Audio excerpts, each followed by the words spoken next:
Okay, I've liked doing these videos in the past because it helps show people how simple tuning can be for, in this particular case, a Mopar.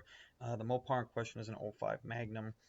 Um, what I'm going to do is I'm going to quick give you a base tuning rundown here to give you guys an idea of how you create just a base hemi tune for a car like this that'll make reasonable power and drive a hell of a lot better without doing much to it. Like you can make it reliable, you don't have to worry about it blowing up. Like you can literally throw this together, slap it on a car, and 99% of people are going to be happy with it. Okay, so let's take a look here at any places that were changed. So for this particular vehicle, I gave him a little bit of an aggressive idle.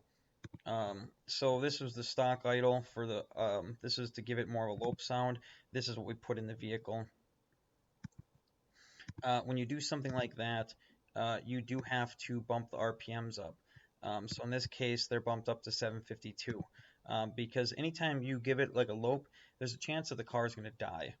So you always need to bump the idle a little bit in order to make it so the car doesn't die. Okay. You can see here in the green tables that were changed. Some of these didn't need to be changed, but you can see that there's weird stuff that got changed there, which is out of my control there. Let's see, airflow. Minimum airflow. Pounds per hour. It should be in grams per second.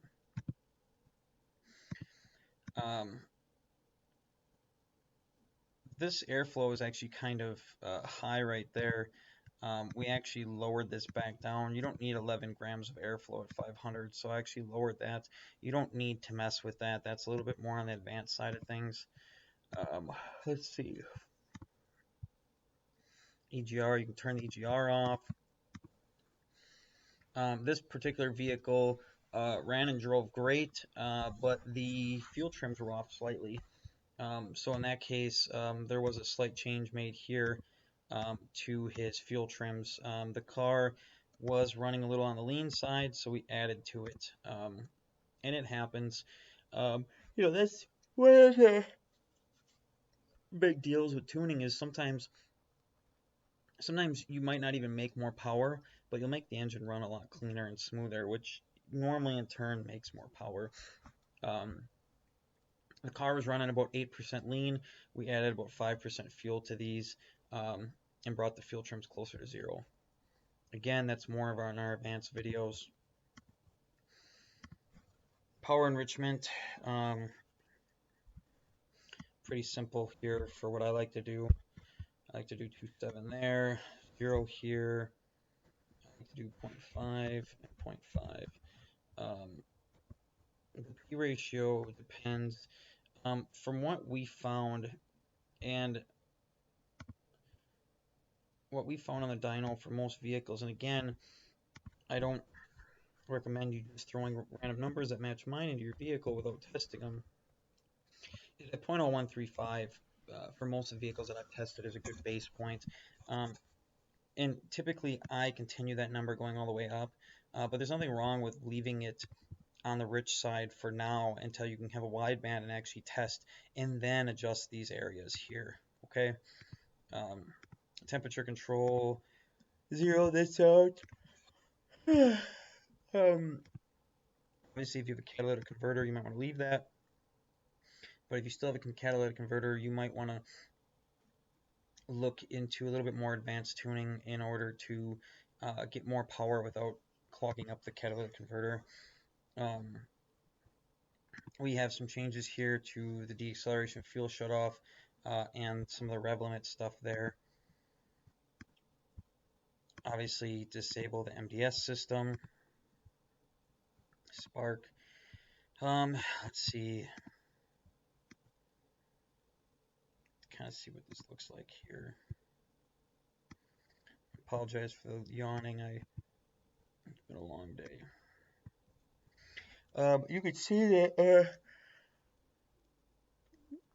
this factory timing is absolutely awful.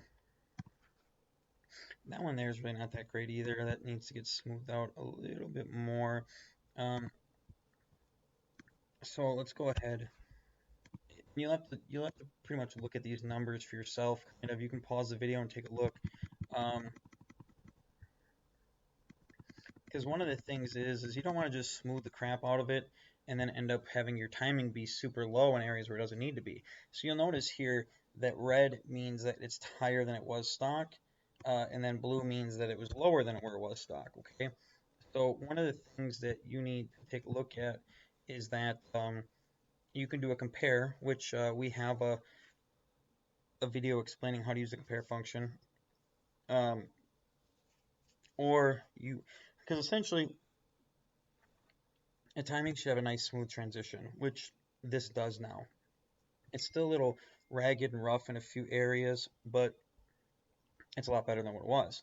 Now, so for a lot of people, I recommend adding 3 degrees to the whole chart. Here, let's see, can we go back to stock? Okay, so check this out. Obviously, this is how to make things simple and fast. When you go into more advanced tuning, you don't want to do this. This isn't like the proper way to do things. But you can go, look, you can add 3. Okay, now that we added 3, let's smooth it out till it stops smoothing. All right, it stopped smoothing. Okay, look at that. That is a beautiful chart compared to where it was. Now, one of the things that you're going to have to do from here is that I've found that most hemis, and a lot of people are going to argue this, but most hemis that I've seen in person and on the dyno really have a hard time going over 20 degrees in wide open throttle areas. So what you can do, or what I recommend doing, is going to like an area like this. 100 APA for most naturally aspirated engines is almost impossible to hit for one. It doesn't mean that it can't hit it, especially big cam cars, things like that. So we're going to take and we're going to zero out where these negative tables were, okay? And then from there, we're going to grab this area here, and we're going to subtract 2. Okay, we're going to grab the whole table. We're going to put a couple more smooth lines in it. Now, the area of the country that I'm in, you get on it, it comes through here, comes through here, it gets right around this 60 to 70 mark, and it starts coming across here. Okay, this timing's still a little on the high side. So I'm going to grab here, do the same thing. I'm going to take another chunk of timing out. I'm going to smooth it a little bit more.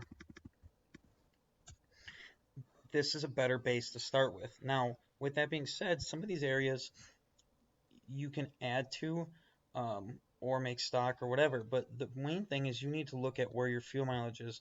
So let's say on the highway you're at 300 RPMs, so that's going to be this table, and then you're going to want to look over where your map is, and let's say your map's at 30 right here. This here needs to be stock or higher. So let's see. Nope.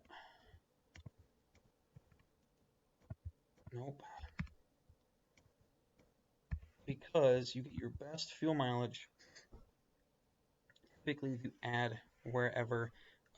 on to wherever your factory was. So that's something to take a look at there. But the main thing is you want to start out with a properly nice and smooth graph. And you could come back and do this too. You can come back and you can add to here. Okay, and you can come back and you can go into like an area like this. Okay, let's bring this back down here. Let's go like this, and let's try to smooth it out a little bit more. Okay, now it's still not right here high where it was from the factory. You still have some low spots here and here. The table isn't as smooth as it was, but you'll notice there are some areas that are back to being stock areas, not too high, not too low, things like that. This is more trial and error. It's different for a car, it's different for a truck, it's different for weight, different for modifications, things like that. You always start with a stock table and then find a way to smooth it out and then work from there. Add a couple degrees of timing, pole timing, things like that. We'll make another video later on how to correctly time these. But with that being said, I think I do have a video on hemi timing that I do recommend watching, which will help out there. Okay, now your wide open throttle. This table is absolutely awful. So let's put your part time here, or part throttle here, your wide open throttle table here. So your wide open throttle starts at 50, okay? So we're going to do something a little bit different here, okay? You got your part throttle table. Go here, click copy, press here, click paste. It's only going to fill in exact areas. And you'll see that. See how it only filled in the exact areas that your other table had. From here, you can go like this and make this very, very simple to deal with. Now, this means a lot of your timing is going to match both tables. So no matter which table you're on, your timing is going to be the same. So when you make changes to the part throttle, always paste them over to here and so on and so forth. Now, if you look, this table, not too bad. Okay, now let's go back. This is what the table looks like from the factory. This table is absolutely awful. I understand the concept of why they did it, but it's inappropriate is what it is. Okay, so you copied this table. The wide open throttle thermal table typically in the past is the same as the part throttle table, which you can see by how it populated that it is not in this aspect. So what you would end up doing is you would reopen up the part throttle table, and the first thing you do is you'd copy this, because you need to make it so that these match each other, just like that. Go up here, get the RPM. Most hemis, these tables match, so it's just simpler if you do the exact same thing on here. Make them match each other. Okay, go back, copy your part throttle again, go to wide open throttle thermal, paste it in. Those tables match, which means any changes you make to this table, you need to paste over to here as well. Now, typically we don't mess with maximum spark right now. We go into base. What you can do if you're trying to get the car to lope more is in certain areas you can lower it. So this table, I'm not really sure why it's low where it is. I don't know if that was some sort of an error. But you go over here, and let's say you need it to lope a little bit more. Let's just go like this. And then test it out. See where your lope is. If the car wants to die, you might have to make adjustments to there. But technically, if the car wants to die, you go back to airflow, or idle. Idle, my bad, hold on. Airflow, general, minimum air, and you can make these numbers higher a little bit to help keep it stay running. Okay, that was spark. Don't mess with retard, don't mess with knock sensors unless you watch the videos that I have on that. Torque model, you can typically leave that alone. Friction base loss, we mess with this on cam cars, but we leave it on here. Torque management, we can lower this to 2.7 typically. Throttle, wide open throttle, 2.7 as well there. Power request, I adjusted it there. Basically you want to make it so that your expected pedal and your power request match each other. So you go here, here, and that's what you need to do. You need to make sure that they match each other. So in this aspect, on this car that this other person did, if this is what you're going to make it, or not if it's not even going to make it, you'll notice that these right here match this. And these numbers match these numbers. This is what your table looks like stock. This is what it should look like. These tables should mirror each other. Simple. Go to engine diagnostics. Change your misfire RPM to higher than what you're idling at. Otherwise, you're going to throw misfire RPM from making the car lope. Again, if you don't make it lope, you don't have to mess with it. Change your Tcm Rpm limit. Change your shift schedule and your wide open throttle up shifts. Again, we have a video on this. I'm not going to go through that right now. But basically, this specific car, I think we changed it to 6,000 RPMs. Don't really mess with shift pressure. Don't mess with shift timing. Shift properties, torque converter, torque management, up this, up this. A lot of times the upshift I'll only change slightly, and that's about it, because there's not a lot of stuff. There's not a lot of stuff to do. I shouldn't say that. When you do the base tune, drive the car, see how you like it. Once you drive the car, see how you like it, you go through and make changes to like the shift torque reduction, the shift timing, shift properties, shift pressure. And again, we have all different videos going over each of these things separately. But when you're doing just a basic tune for someone walking in the door, you want to keep it simple, because one customer might come in and be the pickiest person ever and wants everything in the world, and you might have 100 customers later who want their car to drive close to stock but have more power. So once you start changing all kinds of stuff, you get away from that, and obviously we don't want to get away from that. So base tune, deal with the customer, find out what they want, and make changes from there. Or put it in a vehicle that you're going to drive around for a few days and make a perfect tune template, so that way every car that comes in, you put the same tranny settings on it, and then you go drive it around and see how you like it. But this is pretty much it. This is a basic tune for a Hemi. Go to your speedo, max your speed limiter out. If it's got electric fans, go to your electric fans, change your electric fan stuff so that it's more like this. 196, 199, whatever, 205. I do believe we have a video on that as well. But tuning can be very simple and can be very rewarding. Just never overdo stuff if you don't have to. Keep things basic and work with people to come up with a finished product.